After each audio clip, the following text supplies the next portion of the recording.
الصلاة خير من النوم۔ السلام علیکم ورحمۃ اللہ وبرکاتہ۔ پیارے دوستو، آج کی اس ویڈیو میں ہم آپ کو بتانے والے ہیں کہ جب ایک مسجد کا مؤذن جنات کے ساتھ نماز ادا کرنے لگا تو پھر اس کے ساتھ کیا ہوا، یہ سب کچھ جاننے کے لیے ہماری آج کی اس ویڈیو کو آخر تک ضرور دیکھے گا۔ اور اگر آپ نے ابھی تک ہمارے چینل کو سبسکرائب نہیں کیا ہے تو ابھی سبسکرائب کر لیں، ساتھ میں بیل آئیکن پر ضرور پریس کیجئے تاکہ ہماری لیٹسٹ اپلوڈ ہونے والی ویڈیوز کا نوٹیفیکیشن آپ کو بر وقت ملتا رہے۔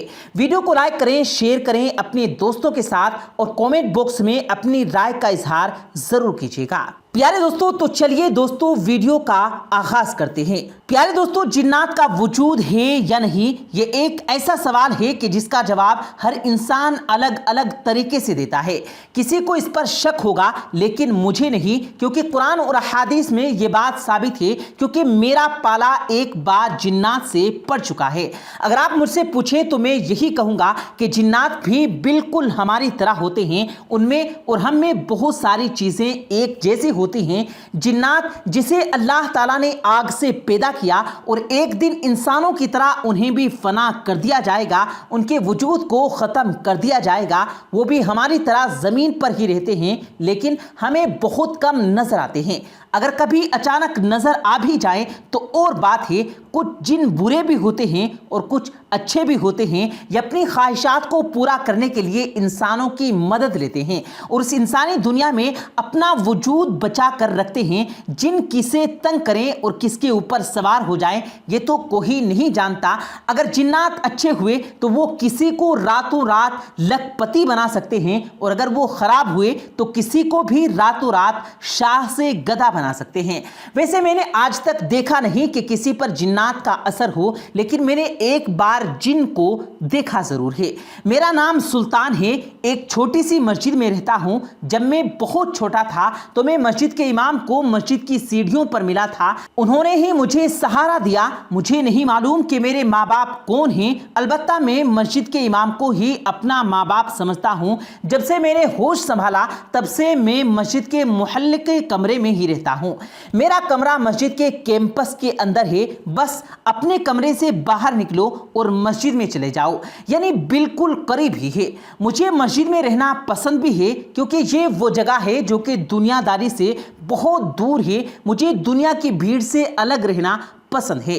یہاں کسی قسم کا کوئی شور شرابہ نہیں، بڑی پرسکون جگہ ہے، صرف خاموشی ہی خاموشی ہے۔ میں اپنے ساتھ بیتا ایک سچا واقعہ آپ کو سنا رہا ہوں، ایک ایسا واقعہ جو میرے ساتھ پیش آیا تھا۔ اس واقعے سے میں نے بہت کچھ سیکھا۔ میں یہ جان گیا کہ ہمارے علاوہ بھی اس دنیا میں کوئی اور ہے جس کا وجود زندہ ہے، جو دکھتے بھی نہیں ہیں، وہ بھی ہماری طرح اس دنیا میں رہتے ہیں۔ کبھی کبھی اچانک سے نظر بھی آ جاتے ہیں اور جب نظر آتے ہیں تو جسم کے رونگٹے کھڑے ہو جاتے ہیں، ایک عجیب سا ڈر کا احساس دلاتے ہیں۔ میں نے اپنی زندگی میں ایک بار جنات کو دیکھا، مجھے تو یقین ہی نہیں آیا تھا کہ یہ سچ میں جن ہیں، لیکن ان کی کچھ نشانیاں ہیں جو یہ ثابت کرتی ہیں کہ سچ میں وہ جنات ہی تھے۔ ایک دفعہ ہوا کچھ یوں کہ مسجد کے ساتھ بنے ہوئے کمرے میں سو رہا تھا، رات کا وقت تھا، صبح جلدی جاگ کر مجھے اذان فجر بھی دینی تھی۔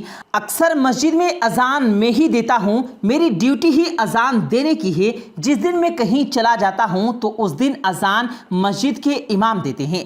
کہیں جانے سے پہلے مسجد کے امام کو بتا کر جانا پڑتا ہے، اگر بتا کر نہیں گیا تو اذان میں دیر ہو سکتی ہے، جس سے امام صاحب مجھے ڈانٹ بھی سکتے ہیں، لیکن اس کی نوبت آج تک نہیں آئی۔ مجھے کہیں بھی جانا ہوتا ہے تو میں جانے سے پہلے ان کو بتا دیتا ہوں۔ میں اکثر اکیلے مسجد میں بیٹھ کر کچھ پڑھتا بھی ہوں۔ ایک دن مسجد میں بیٹھ کر میں پڑھ رہا تھا، میں بڑی خشوع و خضوع کے ساتھ پڑھ رہا تھا کہ اچانک میری نظر ایک بالکل سیاہ بلی پر پڑی جو کہ مسجد کے اندر موجود تھی، جو کہ مسجد کی چاروں دیواروں کے ساتھ چپک چپک کر چکر کاٹ رہی تھی۔ کچھ دیر چکر کاٹنے کے بعد وہ بلی اس جگہ پر آ کر بیٹھ گئی جہاں پر بیٹھ کر میں پڑھ رہا تھا۔ بلی بالکل میرے آگے آ کر بیٹھ گئی اور بہت ہی غور سے میری طرف دیکھنے لگی۔ میں سمجھ نہیں سکا کہ آخر یہ بلی میرے پاس آ کر کیوں بیٹھ گئی ہے۔ بالکل کالی بلی تھی جس کی آنکھیں سرخ رنگ کی تھی، وہ میرے سامنے بیٹھ کر چلا رہی تھی۔ کبھی میری کتاب کی طرف دیکھتی تو کبھی میری طرف دیکھتی۔ مجھے ڈر بھی لگ رہا تھا کیونکہ آج سے پہلے میں نے اتنی کالی بلی کو نہیں دیکھا تھا۔ مسجد کے اندر تو کوئی بلی آتی ہی نہیں تھی، لیکن اس دن نہ جانے کہاں سے وہ کالے رنگ کی بلی آ گئی۔ میرے دماغ میں ایک بات بار بار آ رہی تھی، نہیں پتا کہ یہ بلی ہے یا کچھ اور ہے۔ میں اپنے آپ کو حوصلہ دینے لگا کہ مسجد میں کوئی روحانی چیز تو نہیں آ سکتی، لیکن مجھے ڈر تو ضرور لگ رہا تھا۔ بلی کچھ دیر تو میرے پاس بیٹھ کر چلاتی رہی اور ایک بار پھر اٹھ کر مسجد کی دیوار کے ساتھ چپک کر چکر کاٹنے لگی۔ میری نظریں بلی کے اوپر ٹھہر گئی۔ میں بلی کی اس حرکت کو دیکھ رہا تھا۔ کچھ دیر تو وہ اسی طرح دیوار کے ساتھ چپک کر چلتی رہی، پھر نہ جانے مسجد سے نکل کر کہاں غائب ہو گئی۔ اس دن میں ڈر چکا تھا، میری تو کچھ بھی سمجھ نہیں آ رہا تھا کہ میں کیا کروں، لیکن ایک بات مجھے بار بار تنگ کر رہی تھی کہ نہیں پتا تھا کہ یہ بلی تھی یا کچھ اور بھی ہو سکتا ہے۔ میں نے کچھ دیر تک مسجد میں بیٹھ کر ہی سوچا اب مجھے کتاب پڑھنے میں بھی مزہ نہیں آ رہا تھا۔ میں وہاں سے اٹھ کر اپنے کمرے میں آ گیا۔ تھوڑی دیر کمرے میں رکنے کے بعد پھر محلے کی جانب نکل گیا۔ میں سوچ رہا تھا کہ کسی سے اس بلی کا ذکر کروں، پھر یہ سوچ کر خاموش ہو گیا کہ لوگ مذاق اڑائیں گے کہ ایک بلی کو دیکھ کر ڈر گیا، اس لیے میں نے اس بلی کا ذکر کسی سے نہ کرنا ہی بہتر سمجھا۔ اس بات کو گزرے کچھ دن ہی ہوئے تھے کہ ایک رات میں اپنے کمرے میں سو رہا تھا کہ اتنے میں باہر لوٹے کے ٹکرانے کی آواز آئی۔ مسجد کے بالکل قریب ایک کنواں تھا جس میں رسی سے باندھ کر ایک بالٹی رکھی ہوئی تھی۔ جس کو بھی وضو کرنے کے لیے پانی کی ضرورت ہوتی وہ بالٹی کو کنویں میں ڈال کر پانی نکالتا اور لوٹا بھر کر وضو کر لیتا۔ یہ کام میرا ہی تھا کہ جب نماز کا وقت ہوتا تو میں ہر لوٹے میں پانی بھر کر رکھ دیتا، اور اس رات ایسا نہیں ہوا۔ میں اپنے کمرے میں سویا ہوا تھا، تبھی باہر سے لوٹے کی آواز آئی۔ ایسا لگ رہا تھا کہ جیسے کوئی بالٹی سے کنویں کا پانی نکال رہا ہو، پھر اسے لوٹے میں بھر رہا ہو۔ رات کی خاموشی میں مجھے وہ آواز صاف صاف سنائی دے رہی تھی۔ میرے کمرے کی کھڑکی کھلی ہوئی تھی جس میں میں نے باہر جھانک کر دیکھا۔ وہ رات کا وقت تھا، چاروں طرف گھپ اندھیرا تھا، صرف خاموشی تھی، اور اگر خاموشی کا کوئی توڑ رہا تو وہ تھی صرف لوٹے کی آواز۔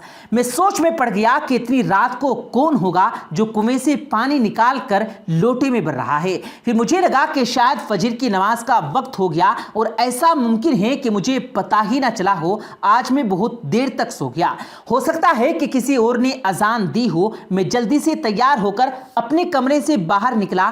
جیسے ہی مسجد کی طرف بڑھا تو دیکھا کہ نماز شروع ہو چکی ہے۔ میں فوراً کنویں کے پاس گیا اور وضو کر کے جماعت میں شامل ہونا چاہا، اور جب مسجد کے پاس پہنچا تو دنگ رہ گیا، کیونکہ وہاں جس نمازی کی چپل رکھی ہوئی تھی وہ بہت ہی بڑے بڑے تھے۔ اتنے بڑے چپل کہ جس کا اندازہ مجھے نہیں تھا۔ میں جس محلے میں رہتا تھا وہاں کسی کی بھی چپل اتنی بڑی نہیں تھی۔ چپل دیکھ کر اندازہ ہو رہا تھا کہ اس رات مسجد پوری بھری ہوئی تھی۔ جب میں مسجد کے اندر گیا تو دیکھا کہ بہت سے نمازی نماز ادا کر رہے ہیں۔ ان کی تعداد اتنی ہے کہ پوری مسجد بھری ہوئی تھی۔ میں سب سے پیچھے والی صف میں جا کر کھڑا ہو گیا، بار بار لوگوں کی طرف دیکھ رہا تھا جن کی لمبائی اتنی زیادہ تھی کہ مسجد کی چھت ان کے سر سے ٹکرا رہی تھی۔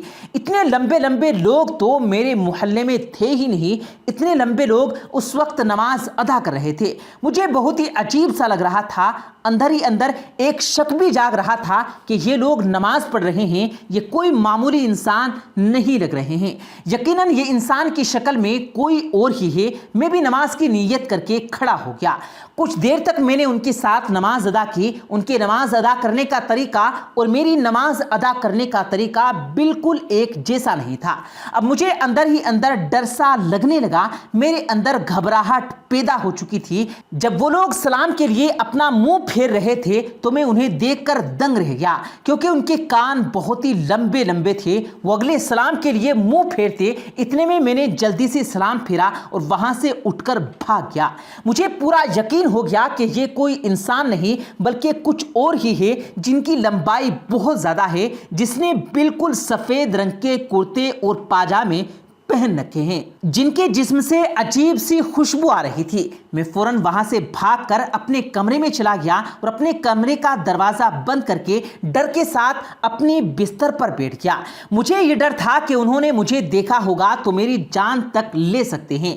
میں اس رات بہت ہی زیادہ ڈر چکا تھا۔ جب میں نے گھڑی میں وقت دیکھا تو اور بھی ڈر گیا کیونکہ اس وقت رات کے 2 بج رہے تھے۔ ڈر اور پریشانی کے ساتھ رات کٹنے لگی۔ بیچ بیچ میں تو ایسا لگا کہ کوئی دروازے کے سامنے آ کر کھڑا ہے، اگر وہ دروازہ توڑ کر اندر چلا آیا تو میں مارا جا سکتا ہوں۔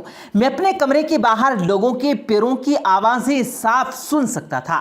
تھوڑی دیر کے بعد ان سب کی آوازیں بالکل بند ہو گئی۔ میں ڈر کے مارے اپنے کمرے کے اندر بیٹھا تھا۔ نہ جانے کب دن نکل گیا اور صبح کی اذان بھی نہ دی۔ جب امام صاحب آئے اور میرے کمرے کا دروازہ کھٹکھٹا کر مجھ سے بولے، سلطان دروازہ کھولو، مجھے تب بھی ڈر لگ رہا تھا۔ جب میں نے پوری طرح سے تسلی کر لی کہ یہ آواز کسی اور کی نہیں بلکہ امام صاحب کی ہے، پھر میں نے دروازہ کھولا۔ میں نے رات والی ساری بات امام صاحب کو بتائی۔ تب امام صاحب بولے کہ رات میں تم نے جس کو دیکھا وہ کچھ اور نہیں بلکہ جنات تھے جو اکثر رات کے وقت کسی مسجد میں نماز ادا کرتے ہیں۔ جب رات کے وقت اپنے قافلے کے ساتھ کہیں جاتے ہیں اور راستے میں کوئی مسجد مل جائے تو وہاں پر نماز ادا کر لیتے ہیں۔ اور امام صاحب کی بات سن کر میرا دماغ کام کرنا بند کر چکا تھا کیونکہ رات میں جس سے پالا پڑا تھا وہ کوئی اور نہیں بلکہ جنات تھے۔ اس رات کے بعد میں بہت سنبھل گیا۔ چاہے کچھ بھی ہو میں اپنے کمرے سے باہر نہیں نکلتا۔ کمرے سے باہر نکلنا بند کر دیا۔ رات کے وقت جتنی بھی آوازیں آئیں میں اپنے کمرے کے اندر ہی رہ جاتا ہوں لیکن کبھی بھی وہاں سے باہر نہیں نکلتا۔ ایک بات تو جان گیا کہ اس دنیا کے علاوہ ایک اور دنیا ہے جس میں جنات کے راز چھپے ہوئے ہیں جو ہمیشہ ہمارے ساتھ ہی رہا کرتے ہیں۔ وہ دن ہے اور آج کا دن ہے۔ میں رات کو بے وجہ باہر نہیں نکلتا اور اس دن کے بعد مجھے یقین ہو گیا کہ اللہ تعالیٰ نے ہماری مخلوق کے علاوہ دوسری مخلوقات بھی بنائی ہیں جو ہمارے ساتھ اس دنیا میں رہتی ہے، اس لیے ہمیں نہ ان کے راستے میں آنا چاہیے نہ وہ ہمارے راستے میں آئیں۔ تو دوستو جنات کا یہ واقعہ آپ کو کیسا لگا؟ امید کرتے ہیں آپ کو آج کی ہماری یہ ویڈیو ضرور پسند آئی ہوگی۔ اگر آپ کو یہ ویڈیو پسند آیا ہو تو اس ویڈیو کو دل سے لائک کریں اور زیادہ سے زیادہ لوگوں تک اس ویڈیو کو ثواب کی نیت سے شیئر کریں اور اس ویڈیو کے بارے میں آپ کی کیا رائے ہے کمنٹ سیکشن میں اپنی رائے کا اظہار ضرور دیں اور مزید اسی طرح کی روز کی ویڈیو پانے کے لیے ہمارے چینل کو ضرور سبسکرائب کریں۔ ملتے ہیں پھر ایک نئی ویڈیو کے ساتھ، تب تک کے لیے اللہ حافظ۔